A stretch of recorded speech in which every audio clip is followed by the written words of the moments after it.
साथियों की मेहनत की वजह से ही आज घर घर तक बाबा साहब अम्बेडकर की बात, मान्यवर काशीराम साहब की बात, मान्यवर दीनदयाल वाल्मीकि साहब की बात, फूले पेरियार साहू जी महाराज की बात, कोतवाल धन सिंह गुर्जर जी की बात पहुंचने का काम हो रहा है। मैं इसके लिए पूरी पार्टी के नेताओं का आभार प्रकट करता हूं।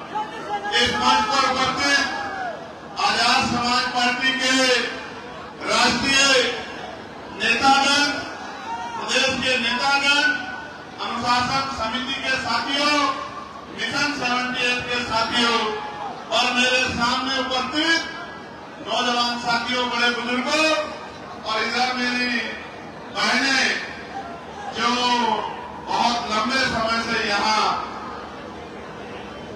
आशीर्वाद देने के लिए पहुंची हैं, मैं आपका बहुत बहुत आभार प्रकट करता हूं इस प्यार और इस आपके विश्वास के लिए जो आपने हम लोगों को दिखाया। अपनी बात को शुरू करते हुए मैं सभी धर्मों में जन्मे सभी संतों, गुरुओं और महापुरुषों को नमन करता हूं। नमन महापुरुष और उन महापुरुषों को जिनकी वजह से भारत में समता, समानता, बंधुत्व, भाईचारे की बात आगे बढ़ रही।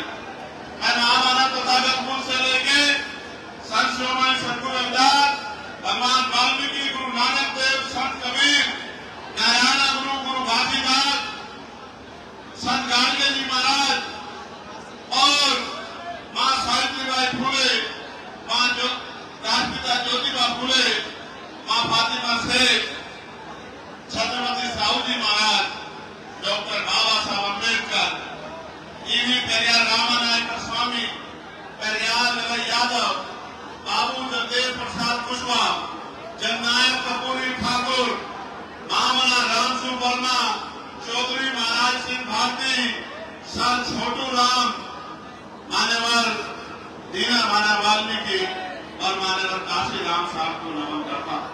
सम्मानित साथियों, ये मेरठ की वो क्रांति रहा है जहां 1857 का गदर, 1857 की क्रांति इसी मेरठ की धरा से शुरू होने का काम किया और कोतवाल धन सिंह गुर्जर और माता देव वाल्मीकि जी ने उसका नेतृत्व कर पूरे भारत की गुलामी की बेड़ियों को काटने का बिगुल इसी मेरठ की धरती से बजाने का काम किया।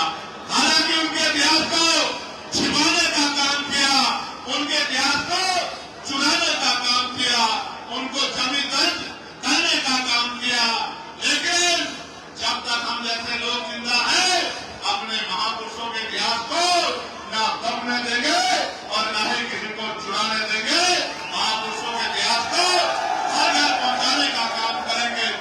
जिन कोतवाल सिंह, धन सिंह गुर्जर को, इनके इतिहास को, उनके बलिदान को, मेरठ के संघर्ष को दबाने का काम किया, आपके भाई ने पार्लियामेंट में उसे महापुरुष जिसने बलिदान का इतिहास लिखा, कोतवाल धन सिंह गुर्जर के लिए भारत रत्न देने की मांग की और गुर्जर रेजिमेंट को बहाल करने की, गुर्जर रेजिमेंट को बनाने की मांग की।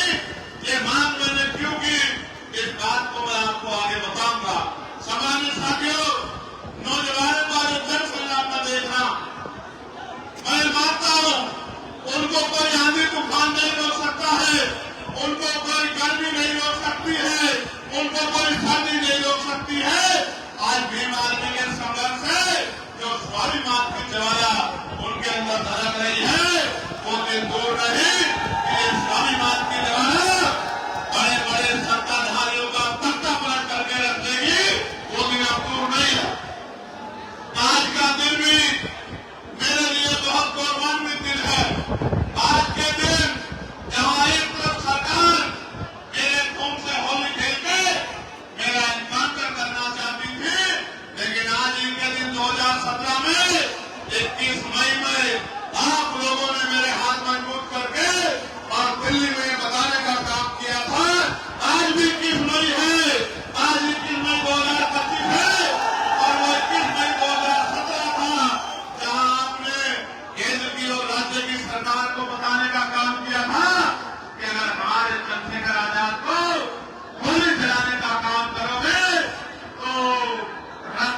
तालियां बहा देने का काम हम सब लोग करेंगे और एक ऐतिहासिक जन सैलाब आपने जुटाने का काम किया था। सामान्य साथियों, मैं कैसे आपका धन्यवाद करूं? मैंने तो एक किसान कमेरे परिवार में जन्म लिया है, एक गरीब मां की कोख से जन्म लिया है, जिसने तमाम तरह के जीवन में अपने जीवन में तमाम तरह की परेशानी देखने का काम किया। गरीबी देखी, बेबसी देखी, लाचारी देखी, जाति के आधार पर जुल्म जात के अत्याचार देखा और मेरे पिताजी ने महापुरुषों के रास्ते में आगे बढ़ाने के लिए मुझे एक ही सीख देने का काम किया और वो सीख ये है कि अगर आप पैदा हुए हो तो आपके जीवन में कोई लक्ष्य होना चाहिए और अगर आपके जीवन में कोई लक्ष्य नहीं है तो आपका दुनिया में आना और जाने का कोई मतलब नहीं बनता। मेरे जीवन में लक्ष्य है आप सबकी गरीबी, बेबसी, लाचारी को खत्म करके आपको मान सम्मान का जीवन दिलाने का लक्ष्य मेरे मन में है। जिनको कमजोर समझ के कुचलने का काम किसानों को, मजदूरों को, नौजवानों को, महिलाओं को देश की सत्ता में बैठे लोगों ने किया है, उनको मुख्य धारा में लाके और भौतिक सुधार, मौलिक सुधार, बुनियादी सुधार के घरों तक पहुंचाकर और उनको मान सम्मान का जीवन दिलाना ही मेरी जिंदगी का लक्ष्य है। इसीलिए 16 महीने की जेल काटकर, इसीलिए आपको याद होगा जब दिल्ली में गुरुद्वारा तोड़ा गया था और दिल्ली में भी लाखों लोगों का सैलाब जुटा के केंद्र की सरकार को झुकाने का काम आप लोगों ने किया था। वो बात भी मैं नहीं भूला। मैं अपने ऊपर बड़ी लाठियों को भूल सकता हूँ, मेरे पैरों के नाखून खींच गए उसको भूल सकता हूँ, मेरे हड्डियां तोड़ दी गई मैं उनको भूल सकता हूँ, मेरे खून से होली खेल के मेरे ऊपर गोलियां चला के मुझे मारने का प्रयास किया गया, मैं उसको भूल सकता हूँ। लेकिन आपकी पीठ पे जो लाठियां पड़ी है उनको ये चंद्रशेखर आजाद भूलने वाला नहीं है। ये बात याद करना। इस रैली को करने का भी एक मकसद है, इस रैली को मेरठ में करने का भी एक मकसद है। ये मेरठ क्रांति रहा कही जाती है और इसी मेरठ में जब आपकी बारात रोक के आपके स्वाभिमान से खेलने का प्रयास किया जाता है तो मेरी रातों की नींद हराम हो जाती है कि मेरठ की क्रांति रहा में अगर अब हमारी बारात उठने लगी तो बाबा साहब अम्बेडकर ने जो संविधान में हमें समानता का अधिकार दिया था उस अधिकार का क्या मतलब। मुझसे पहले निजाम चौधरी जी ने आपको बताने का काम किया कि चाहे किसान हो, नौजवान हो, मेरे भाई सिख समाज के लोग हों, मुस्लिम समाज के लोग हों, ईसाई समाज के लोग हों, जैन समाज के लोग हों, बौद्ध समाज के लोग हों, पहलवान बेटियां हों, किसानों का 13 महीने का आंदोलन हो, कोई ऐसी संघर्ष लड़ाई नहीं है जिसमें भीम आर्मी आजाद समाज पार्टी ने आगे बढ़ के हिम्मत जुटाने का काम न किया हो, उनका हौसला बढ़ाने का काम न किया हो। आप महसूस करके देखो, जब मैं पार्लियामेंट में नहीं गया था तो ये पैसे वाले क्या कहते थे कि अकेला चंद्रशेखर क्या कर लेगा, ये चंद्रशेखर तो पार्षद भी नहीं बन पाएगा, ये चंद्रशेखर तो चेयरमैन भी नहीं बन पाएगा। मेरठ के लोगों ने तो पार्टी के 3 पार्षद बना के आपके उन गद्दारों का मुंह बंद करने का काम किया था और आपने दोनों हाथ उठा के नगीना का धन्यवाद कीजिए मेरे साथ, दोनों हाथ उठा के। नगीना के लोगों ने अपनी मेहनत करके एक पैसा जुटा के और वोट की ताकत से आपके चंद्रशेखर आजाद को देश की सबसे बड़ी पंचायत में भेजने का काम किया।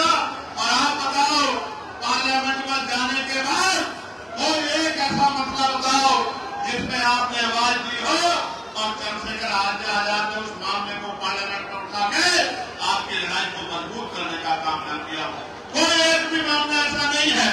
जब संत सद्गुरु रविदास महाराज की जयंती पे अवकाश नहीं हुआ तो पार्लियामेंट में लड़ करके मैंने अवकाश कराने का काम किया।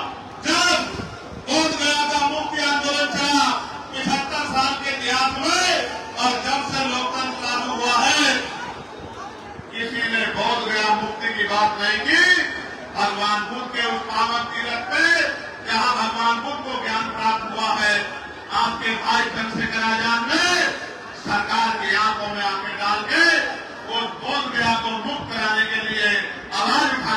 काम किया भगवान बुद्ध की बात को, उनकी अपने पवित्र तीर्थ को आगे जो है वो बुद्धों के पास आ जाए, इसकी मांग को उठाने का काम किया। समाजी साथियों, आपको याद होगा पार्लियामेंट में मैंने ही डॉक्टर बाबा साहब अम्बेडकर की जयंती को राष्ट्रीय पर्व घोषित किया जाए इसकी मांग उठाई थी। जब मैंने मांग उठाई तो सरकार के लोगों ने घबराकर बाबा साहब अम्बेडकर की जयंती पे अवकाश घोषित करने का काम किया। आप ये सोचो, अभी तो चंद्रशेखर अकेला वहां है, जिस दिन चंद्रशेखर के साथियों को आपने भेजना शुरू कर दिया, आप ये देखना अभी तो मुद्दे उठ रहे हैं, फिर कलम पकड़ के आपके काम कराने का काम यही नौजवान करेंगे जो आज आपके सामने मंच पर बैठे हैं और आपकी लड़ाई को लड़ने का काम कर रहे हैं। मैं जानता हूं ऐसे वाले लोग हमारे लोगों का मजाक उठाते हैं, मेरे नौजवान नेताओं का, मेरे भाइयों का मजाक उठाते हैं, कहते हैं नौजवान लोग क्या करेंगे जब एक चंद्रशेखर पूरी पार्लियामेंट में अपनी पहचान बना सकता है तो ये एक नौजवान उत्तर प्रदेश का इतिहास बदल के रख सकता है। इस बात को भूलना मत मेरे साथी। नौजवान आप समझते हो क्या होता है? नौजवान कभी गैर जिम्मेदार नहीं होता, उसके कंधों पर जिम्मेदारी होती है अपने परिवार की, अपने क्षेत्र की, अपने प्रदेश की, अपने देश की। उसके सीने में आग होती है, राष्ट्रवाद की आग उसके सीने में होती है। नौजवान याद करो आजादी की जंग करतार सिंह सराफा साहब जिन्होंने सबसे पहले शहादत दी वो 19 साल के थे। शहीद आजम सरदार भगत सिंह 23 साल के थे, जिन्होंने मातृभूमि की रक्षा के लिए प्राणों का बलिदान कर दिया। आज जिन नौजवान नेताओं का आप अपमान करने का काम करते हो विरोधियों, वो दिन दूर नहीं, इन्हीं नौजवानों में से कोई विधायक होगा, कोई सांसद होगा, कोई जिला पंचायत का सदस्य होगा, कोई जिला पंचायत का अध्यक्ष होगा, कोई चेयरमैन होगा, कोई प्रमुख होगा। एक दिन जनता ने जिस तरह मेरे सर पे हाथ रखा है, मेरी बात पे पहरा देके इनके सरों पे हाथ रख दिया, वो दिन दूर नहीं कि इन गरीबों की तरफ आग उठाने वाला ज्यादा दिन तक चैन की जिंदगी नहीं जी पाएगा।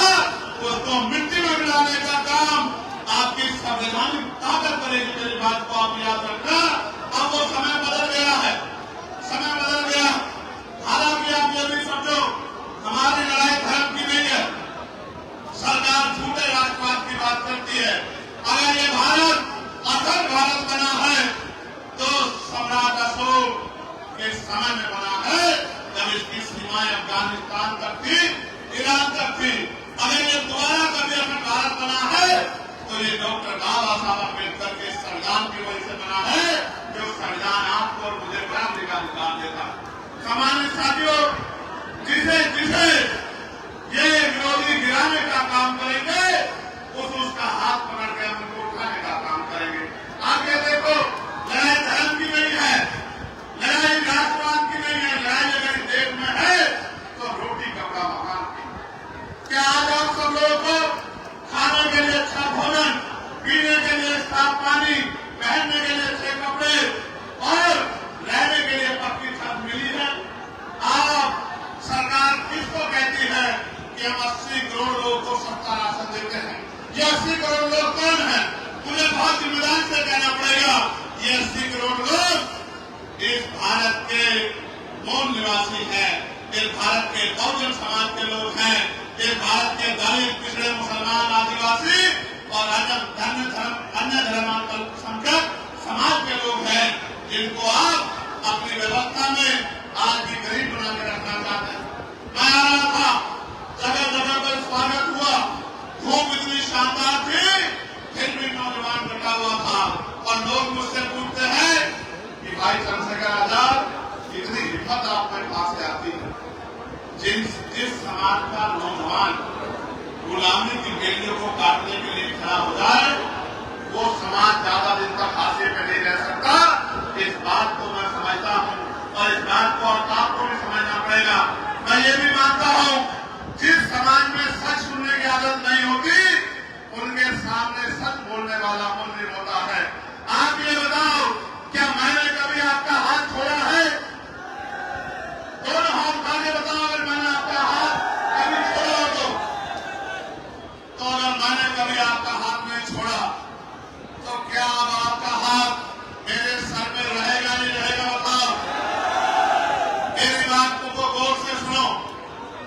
मुस्लिम समाज के भाइयों, जब मुस्लिम समाज में चाहे वक्त का मामला हो या अपनी मस्जिदों, मदरसों, दरगाहों को जमीन करके या बुलडोजर चला के जब मुस्लिम भाइयों को नुकसान पहुंचाने का काम किया हो, इंसानियत की सवाल को दीवार में आजाद समाज पार्टी ने मंजूर करने का काम किया और सरकार से लोहा लेने का काम किया।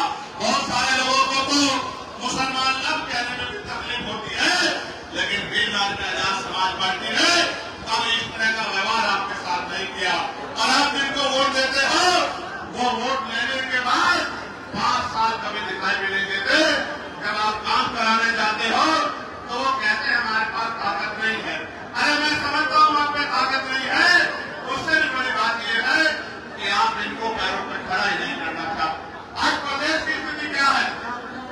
बाल प्रजापति, कश्यप, सैनी, मौर्य, साके, पुष्पा, बिंद, राजभोग, केवट, मन्ना, नाथ, पूजन, यादव, तमाम पिछड़े वर्ग के लोग, जाटव समाज के लोग, खानू समाज के लोग, वाल्मीकि समाज के लोग, पासी समाज के लोग, तमाम उनके पढ़े लिखे बच्चे बेरोजगार घूम रहे हैं। कहीं कोई रोजगार नहीं है। कोई भर्ती आती है तो पेपर लीक हो जाता है, कोई भर्ती आगे बढ़ती है तो आरक्षण का घोटाला हो जाता है। 69,000 शिक्षक भर्ती में जो धर्म की बात करते हैं, दलित पिछड़े वर्ग के बच्चों के 20,000 पद लूटने का काम इसी उत्तर प्रदेश की सरकार ने किया और उन पर मुकदमा दर्ज करा के उनको मिठाई खिलाने का काम उत्तर प्रदेश की सरकार ने किया। सम्मानित साथियों, अगर सरकारी नौकरी नहीं होगी तो फिर आपके बच्चे कैसे आगे बढ़ेंगे? प्राइवेट सेक्टर में क्या है हमारे पास? इसलिए मैंने पार्लियामेंट में प्राइवेट मेंबर बिल में लेके आया कि भाई प्रतिनिधि क्षेत्रों में भी कमजोर वर्गों के लोगों को आरक्षण मिलना चाहिए। और आरक्षण की कीमत उनसे पूछो जिनका बच्चा इस आरक्षण की वजह से नौकरी पे गया है। नौकरी पे जाने के बाद उसने अपने गरीब परिवार के आंसू पूछने का काम किया। जिन्होंने आरक्षण की लड़ाई नहीं लड़ी, उनको आरक्षण की शक्ति का नहीं पता है। ये लोग आपकी वोट लेते हैं और आपकी तरक्की के रास्ते को भारतीय जनता पार्टी के लोग खत्म करने का काम करते हैं। इसलिए आज यहाँ इस मंच से मैं आपसे अपील करने के लिए आया हूँ, अगर स्वाभिमान सम्मान का जीवन चाहिए तो कीमत चुकाने के लिए तैयार हो जाओ, संघर्ष करने के लिए तैयार हो जाओ, मैदान में उतरने के लिए तैयार हो जाओ। क्योंकि मैं जानता हूं जिस दिन आपने तय कर लिया, दुनिया की कोई ताकत आपके हौसले को कमजोर नहीं कर सकती है और कोई भी बड़ी से बड़ी ताकत आपके सामने नहीं दिख सकती है। ये बात मैं डॉक्टर बाबा साहब अम्बेडकर के मानने वालों की जानता। प्यारे साथियों, आज कोई जिला ऐसा नहीं है जहां दलितों की खान ना की जा रही हो, पिछड़ों की खान ना की जा रही हो। कोई ऐसा जिला नहीं है। कई मार के रखते हैं, कई बहन बेटियों का रेप करते हैं, कई घर जलाते हैं। जो जमीनें हमें मिली थी, सरकार उन जमीनों को छीनने का काम कर रही है और कोई आपका रखवाला दूर दूर तक नजर नहीं आता। जो आज आपके साथ नहीं खड़ा, वो कल आपकी क्या मदद करेगा? मैं आपको ऐलान करके कहता हूं, अगर आपकी तरफ कोई हाथ उठाए तो भीम आर्मी आजाद समाज पार्टी को याद करना। ये सब लोग आपके सम्मान में और आपकी ताकत को बढ़ाने के लिए क्योंकि मैं भी जानता हूं, मैंने ये सुना है कि मेरठ जिसके साथ होता है उत्तर प्रदेश और केंद्र में उसी की बात गलती है। इसलिए मैंने मेरठ को चुना है सबसे पहले कि मेरठ के लोगों का आशीर्वाद मुझे मिलना चाहिए। बताओ मेरठ का आशीर्वाद मिलेगा नहीं मिलेगा? अब एक बात को गौर से सुना, नौजवानों आपसे भी कह रहा हूं, बहुत तमन्नाएं लेके हम लोग संघर्ष में कि बुनियादी सुविधा मिले, रोटी कपड़ा मकान मिले, नौजवानों को रोजगार मिले, महंगाई और तमाम तरह की परेशानियां खत्म हो।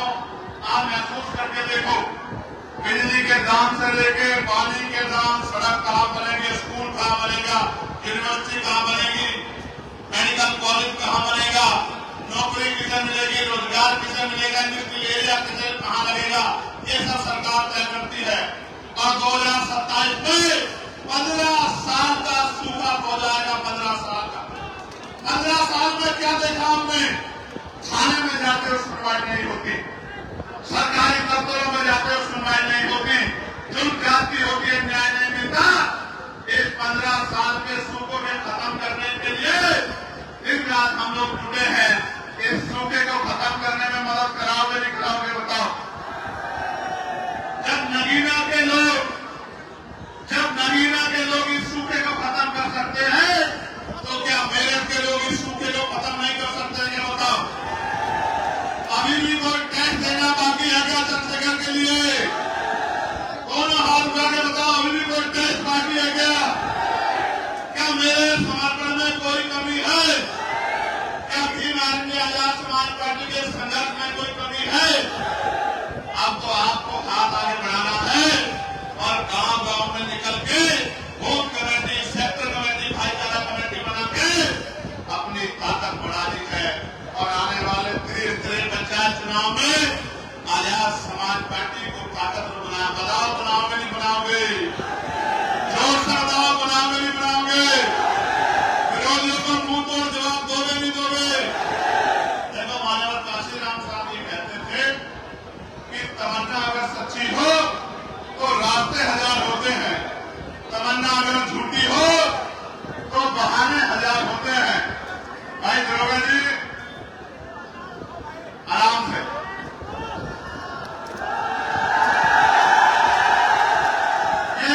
ये गरीब लोग, इनका नेता गरीबों का मैं, अमीरों के नेताओं को फर्क नहीं पड़ता, लेकिन मुझे इनकी आंसुओं से फर्क पड़ता। वो मेरा भाई है, मैं उसको कहूंगा कि वो वहीं रुक जाए। ये भी अपनी ड्यूटी कर रहे हैं, मगर तू ये जान ले, मेरे साथ फोटो खिंचवाने से तेरा जीवन नहीं बदलेगा। ये दिन कलम में ताकत होगी, रोजगार देकर तेरा जीवन बदलने का काम। जब रोजगार मिलेगा, 4 पैसे जेब में होंगे, तो माँ को हवाई जहाज का सफर कराना, माँ को देश दुनिया दिखाने का काम करना, बहनों के सपने पूरे कराने का काम करना, तब जाके मेरे दिल में भी खुशी होगी जब इस काम को आप लोग करने का काम करोगे।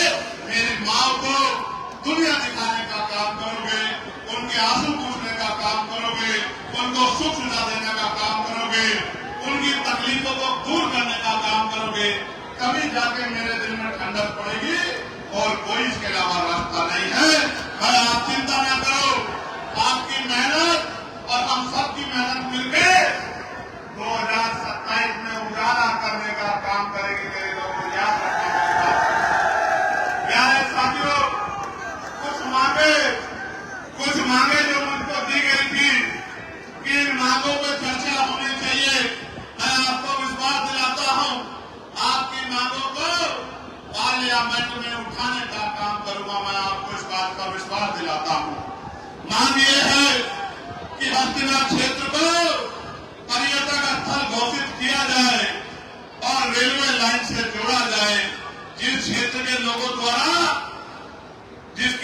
के लोगों द्वारा लंबे समय से मांग चली आ रही है। मैं आपको विश्वास दिलाता हूं कि आपका चंद्रशेखर आजाद इस मांग को पार्लियामेंट में उठाने का काम करेगा। मैं आपको विश्वास दिलाता हूं।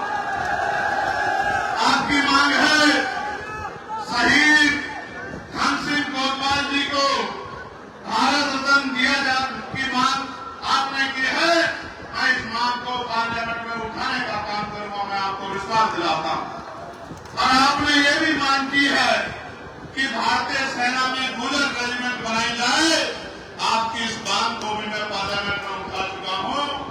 अभी राजकाज हम पे नहीं है, वरना हम इसको पूरी भी कर देते। मेरी बात को अब याद रखें।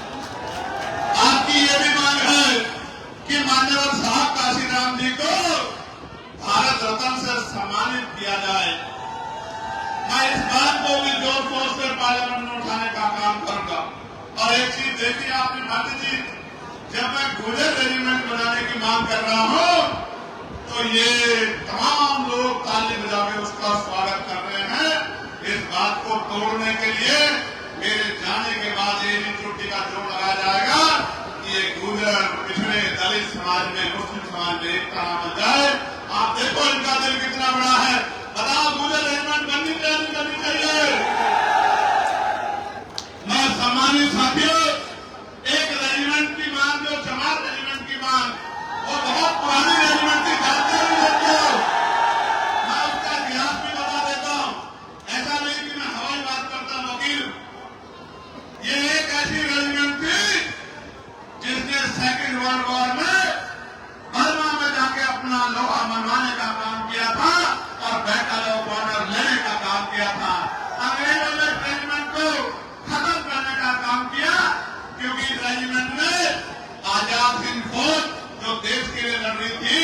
उनके खिलाफ लड़ने से मना कर दिया था।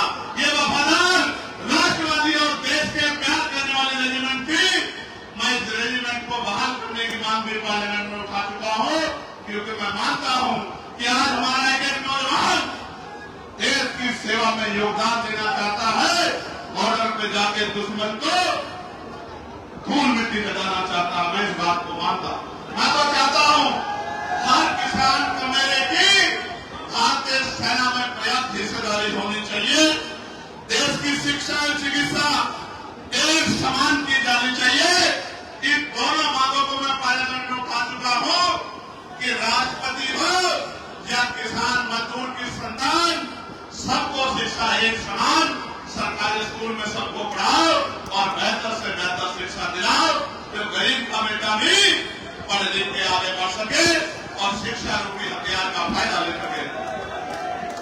और सरकारी हॉस्पिटल में भी सबको पर्याप्त इलाज मिले, प्राइवेट में जेब ना करे, टैक्स के नाम पे लूट ना हो, इसकी मांग भी मैं कर चुका हूँ।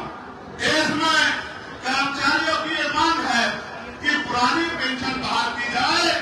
इसके लिए भी मैं कई बार पार्लियामेंट में बात उठा चुका हूँ, लेकिन निगम में सरकार कर्मचारियों के दुख को नहीं समझती।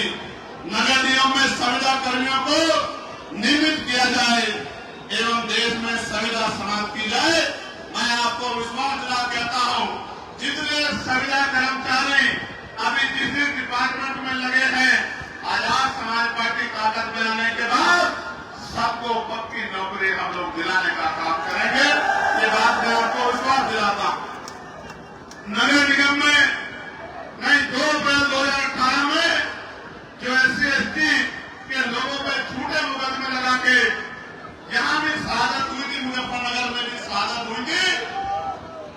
आपको अंकुर याद है नहीं याद है? शहीद हमारा भाई अंकुर, उन झूठे मुकदमों को वापस लिया जाए, इसकी मांग भी मैं पार्लियामेंट में उठा चुका हूं। वक्फ बिल जो देश के मुसलमानों के खिलाफ है, इसको वापस लिया जाए, इस कानून को वापस लिया जाए, इसकी मांग भी हमारी पार्टी जोर शोर से उठा रही है। और तहसील मैदान मवाना में जो 40 वर्षों से रविवार को 1000 लोगों द्वारा अपने ठिये लगा के अपने परिवार में बच्चों का पालन पोषण करते थे, वर्तमान सरकार उत्तर प्रदेश के मंत्री के इशारे पर पुलिस द्वारा पैड लगाकर सामान बेचने वालों पर लोगों पर लाठीचार्ज किया गया, और जिसके कारण में रोष व्याप्त है और रविवार को पैड पुनः लागू किया जाए। भाई मेरी बात पे गौर करना आप सब लोग। सरकार रोजगार तो नहीं दे पा रही है, नौकरी तो नहीं दे पा रही है, इंडस्ट्रियल एरिया तो नहीं लगा पा रही है, लेकिन अगर छोटा मोटा ठेली वाला, सड़क वाला, पटरी वाला, फेरी वाला, ठिये वाला अपना काम करता था, तो इनको भी उजाड़ने का काम कर रही है। जो सरकार गरीबों को उजाड़ने का काम करेगी, उस सरकार को सत्ता से निकाल के फेंकने का काम करोगे नहीं करोगे बताओ?